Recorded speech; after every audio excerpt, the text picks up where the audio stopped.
Goal setting and feedback are two of the most powerful tools a leader can use to grow their team. These things aren't always easy to do. It takes strategy, empathy, and the right approach. In this video, I'll walk you through the best methods to set clear goals and give high-quality feedback that will actually help your team thrive. So let's dive in.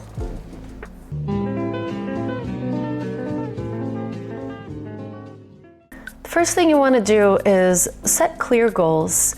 And the way I do this is with an individual development plan. I'll be referring to this as an IDP document. I'll walk you through my strength versus affinity quadrant. This is self-explanatory. This is where I talk to the contributor about their strengths versus the things they like doing. We will then set SMART goals. SMART stands for specific, measurable, actionable, relevant, and time-bound.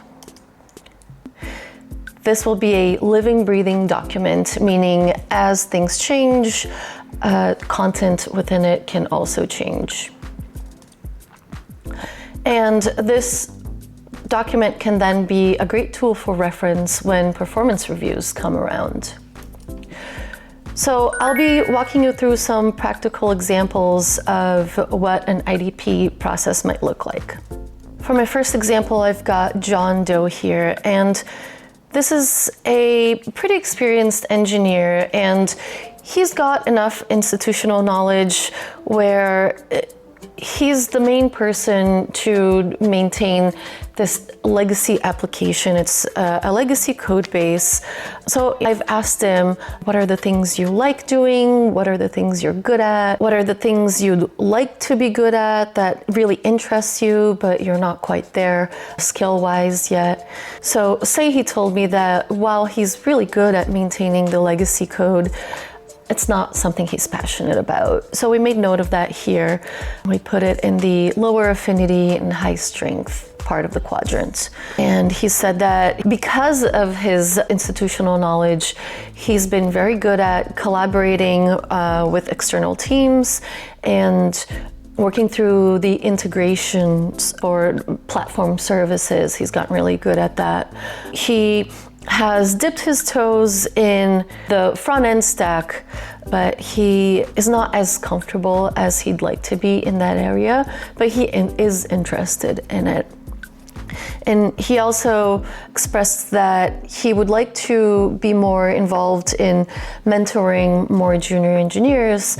He hasn't gotten a lot of experience doing it, but he feels he would be good at it if he got some practice. So what I like to do here when I look at this quadrant as a leader, my takeaways are that anything that falls in the high affinity and high strength part of the quadrant, we're gonna put this person on these items right away because it's a mutual benefit. They're gonna be really good at it. We're gonna get a lot of value out of them doing these things, performing these tasks, and they're going to get gratification out of doing it as well. So those are the things they're gonna be doing right away. The high affinity, lower strength area of the quadrant, that's what I'm going to be working together with them to help them get higher up there in strength so that they can perform at a higher level. Higher strength, lower affinity, those are areas where I'm going to try to shift them away from that type of work as much as possible and as much as the company goals allow. And that's because it's not sustainable for a contributor to be doing something long-term that they don't really enjoy doing. It's not sustainable for anybody. Finally, anything that falls under low affinity and lower strength, I'm most likely not going to be assigning those things to a contributor. And that's because if they're not really great at it, we're not going to get the benefit, and if they're not interested in it, it's not likely that they will get any better, and it's also not gratifying for them, not sustainable for them to be assigned those things in the long run. So here are the goals that I assigned for this contributor. I'm going to have him lead one integration project. And this means, when I say lead, I mean he's going to take ownership of the delivery of this project. So he's going to be collaborating with others, he's going to be setting the pace for delivery, and he's ultimately going to be the one responsible for the success of the project. And my intention here is to continue to lean in on his strengths and also develop his leadership skills to continue to develop him professionally. And to further develop his front-end stack skills, I'm gonna have him complete one recent React course on Udemy. I'm saying Udemy here, but I mean any sort of course framework that is available to that company at that time. And when I say recent, it has to be something that is relevant currently to whatever front-end framework is picked at that time. And that's because technology could be shifting rapidly, and it could be that if they pick a course that is 1 or 2 years old, the materials being addressed there might not be relevant anymore. I will have him then complete 2 enhancements involving front-end code base. This is so that he can practically apply the concepts that he learned through the course, because I believe that that's the best way to learn something, is to learn the theory behind the subject and then go and apply it in a practical manner. So that's the 2-prong approach there: learn and then practice. And I think that's what's going to help him really grok the concepts that he learned. And lastly, I'm going to help him start running pair programming sessions with more junior devs. And I think this is going to help him exercise those mentorship muscles and is going to help him further his mentorship strengths so that we can bring this up to the higher strength, higher affinity part of the quadrant. I like to add manager actions to my IDP so that while the contributor has goals, I'm also holding myself accountable to that contributor's success. So I'm taking on the action of making sure that this contributor has licensing or whatever learning platforms are necessary so that he can take the course he needs. For long-term goals, I am setting a single goal to propose and implement modernization of the legacy application. And because this is a living, breathing document, this is also going to be as much as company goals allow, but my action will be to advocate for this modernization initiative upwards to leadership teams. And my reasoning behind this is that this legacy application is starting to get stale. It's starting to get outdated. Less and less engineers are going to be excited to work on this code base. In the long run, it's more sustainable for the company and for teams working on it, for it to be more current. For the company, things like scalability and security are going to start to degrade as the application grows stale. Speed of development is also going to become an issue as technology evolves. And then obviously for individual contributors, as teams evolve, internal teams are going to be less likely to want to go work on other projects. And if we're sourcing outward and if we're recruiting new team members to work on this project, it's less likely that people are going to take on a new role if they know that this is the project they're going to be working on. So mutually, there's a benefit there in recommending that we modernize this code base. Of course, there's the trade-off that there's going to be time and effort spent and resources spent on this initiative. And it's my job as a leader to advocate for this initiative upward. Let's go to another contributor's IDP. Here I have Sam Smith. This is a traditionally front-end leaning engineer. She started her career as a front-end engineer. She's very comfortable with the front-end stack. So this is what she told me. She is high strength, high affinity on the front-end part of the code. She would like to start expanding her skills and broaden the stack. So she wants to gain more strength in writing backend endpoints, operations, and APIs. And she's also gotten a taste for presenting and public speaking. Doesn't feel quite comfortable in that space yet, but would like to get better at it. So we added it here as well. And as far as application development goes, she doesn't have a lot of knowledge in DevOps side of things. For example, Kubernetes and deployments. Also is not very interested in the area, so we added it to lower strength, lower affinity part of the quadrant there. So for Sam's short-term goals, I firstly am having her lead development for 2 front-end features. Again, like John Doe, this means owning full development and delivery of these features.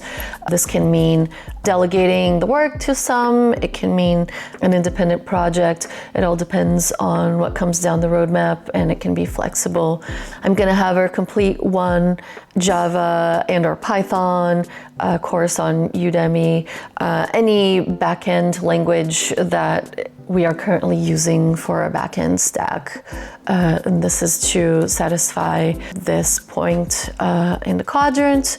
And then I'm gonna have her take on 2 tasks that require slightly modifying the backend code. This probably means a feature enhancement where there's still front-end work to do, but there just so happens that there need to be some back-end tweaks. This is just so she can dip her toes into the back-end code base, get her development environment set up, get comfortable making contributions there, very minimally starting to get into that space. I'm also gonna have her present a deep dive into a major feature that the team completed this year. And when I say team, I'm keeping it intentionally broad. It could be one of these features that she led the development of. It could be something else. I'm gonna leave it broad so that she can pick out of a selection, and the goal will be for her to refine her presentation and public speaking skills. It's a mutual benefit. It's educational for the team. It also helps her develop those muscles. For my actions, I'm getting her licensing as well for that learning framework, and I'm scheduling the deep dive.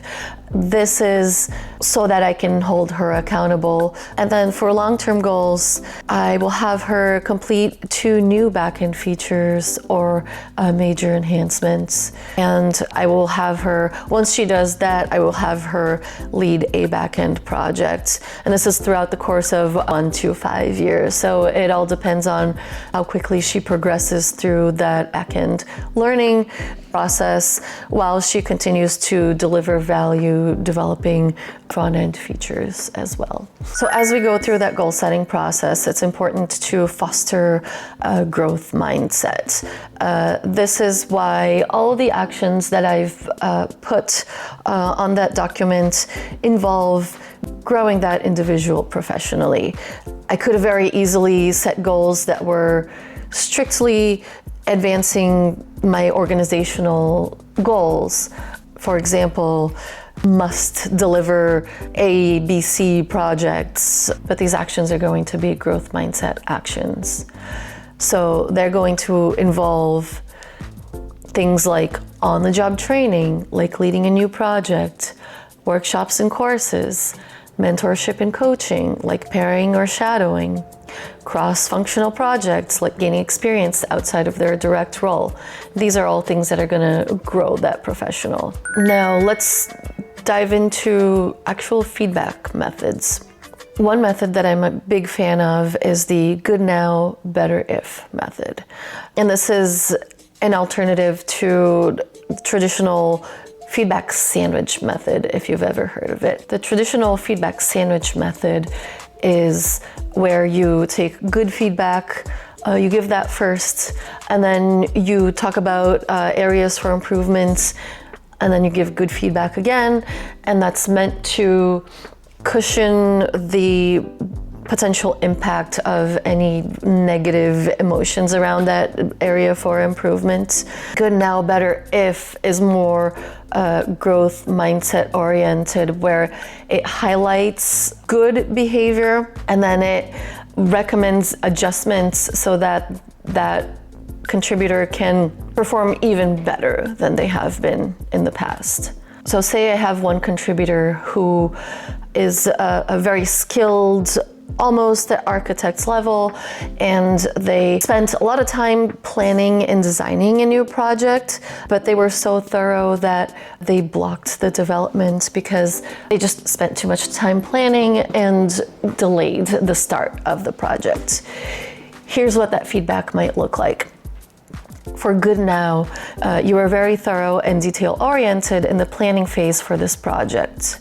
Better if we could work together to iterate on the planning as units of work to unblock development. So here I'm offering support in the process and saying, next time, let's work together so that you could address the planning as iterations. So you could plan one piece of the technology and then pass it off to development, and then you can go to the next step and plan that step, and so on and so forth.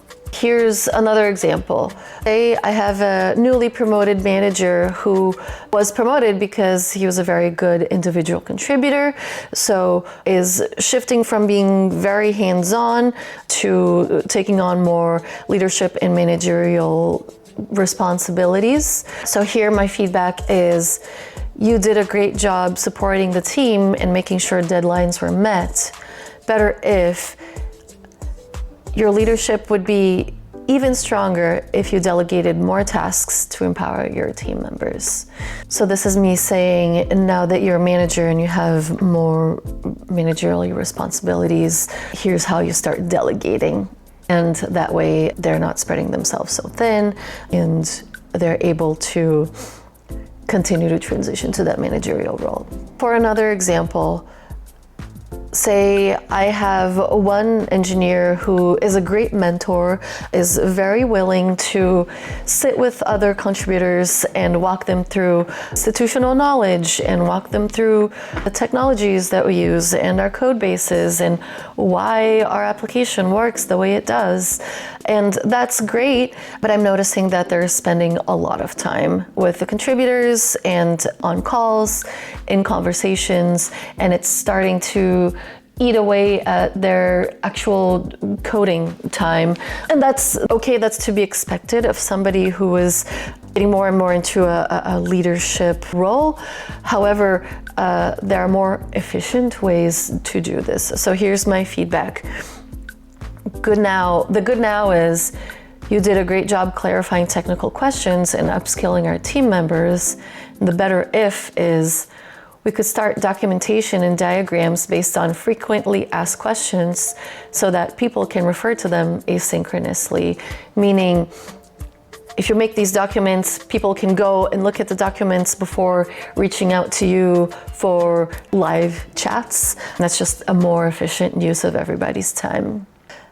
And as you think about better if items, if they're measurable and actionable and specific, these are great items to add to the IDP. That way you can track progress and you can give your contributors credit as they progress in their careers.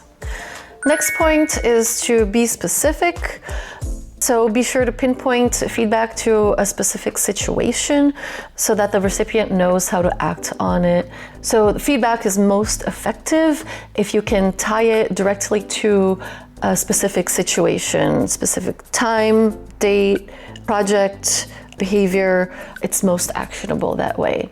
In the same vein, timeliness is important. Be timely, meaning as soon as you see the situation, and you observe good behavior or behavior that could be better, you address it in a timely manner. Don't be that guy who pings somebody and says, hey, do you have a minute? Because that could be panic-inducing. But if you have a regular one-on-one cadence, which I'll be talking about, be sure to make a note of that and have a clear agenda for every time you meet with them. You can address it at that time. No longer than 2 weeks after the occurrence is probably best. The other point I want to make is that it's so important that as a leader, when you're setting a goal or giving feedback, you believe that your contributor can achieve those goals.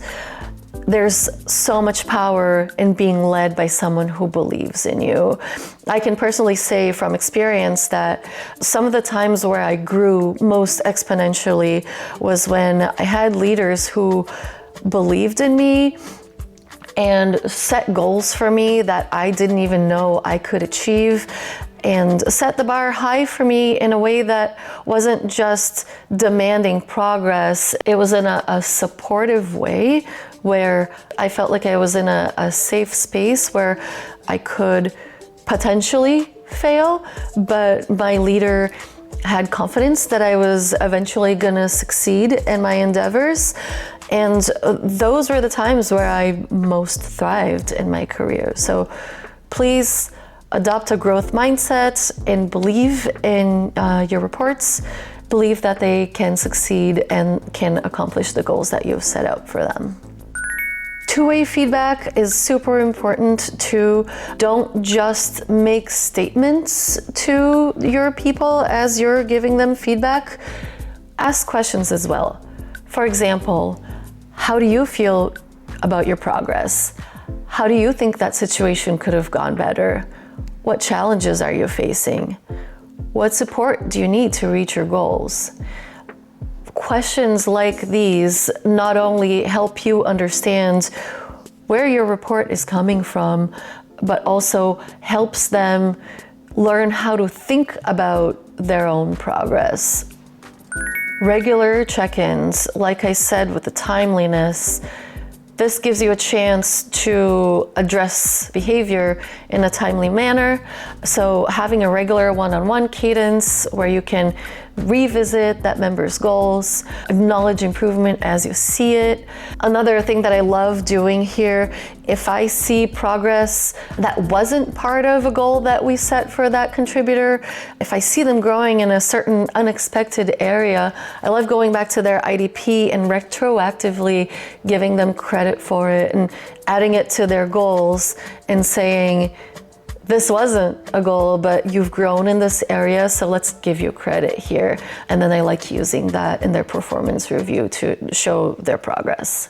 Here's a little bit about feedback as it relates to women in the workforce. Study shows that high-performing women receive 38% more problematic feedback than their male counterparts. In a nutshell, what they're finding is that the feedback that these women are receiving are more about their personalities than actionable feedback that they can use to progress. So being too opinionated or abrasive, that's the sort of feedback that they get and they can't act upon. Women, particularly women of color, are more likely to receive feedback, again, focusing on personality. 88% of high-performing women have been critiqued on their personalities during performance reviews, compared to a lower percentage of men. Black women are 9 times more likely to receive non-actionable feedback, which can hinder their career progression. And I think the takeaway here is that as you're leading people, hopefully it's a diverse portfolio and you're leading a team that has a wide range of people. You can use these methods for goal setting and feedback so that you are setting aside your unconscious biases and you're methodically going through these steps so that you're giving everybody an equal opportunity to grow in their careers, and you're not giving anybody any unfair advantages or disadvantages as you're leading them through these processes. Great leaders give great quality feedback. and set great goals. Here are some benefits to this. It increases retention and employee satisfaction. It's a mutual benefit. Company holds on to good talent, and the good talent that stays is happy. It creates high-performing and future-ready employees. Because this process is so growth-minded, it fosters a culture of individuals that are going to continue to grow. They're going to have this learning culture. So as technology evolves, they're going to be very likely to continue to learn new things and be ready for the future. This aligns employee goals with business needs. Again, mutual benefit. The employee meets their goals, their growth, and the business also achieves their goals. This boosts motivation, confidence, and innovation. Like I said, when a leader believes in their contributor, they're more motivated, they're more confident, and because they have that learning and growth mindset, they're more likely to innovate. And it gives contributors a fulfilling professional experience. If a contributor is clear on the impacts that they're making and how their contributions are affecting the broader organization, they will feel more fulfilled in what they're doing as a professional. When feedback is structured, goal-oriented, and tied to a career development plan, it becomes more than just words. It leads to real progress. My process ensures that feedback leads to tangible growth, skill building, and career advancement. If you want to transform the way you give feedback and help your team excel, I hope you use my advice to create your own goal setting and feedback framework. If this type of content interests you, please subscribe, and thanks again for all the support. I'll see you in the next one.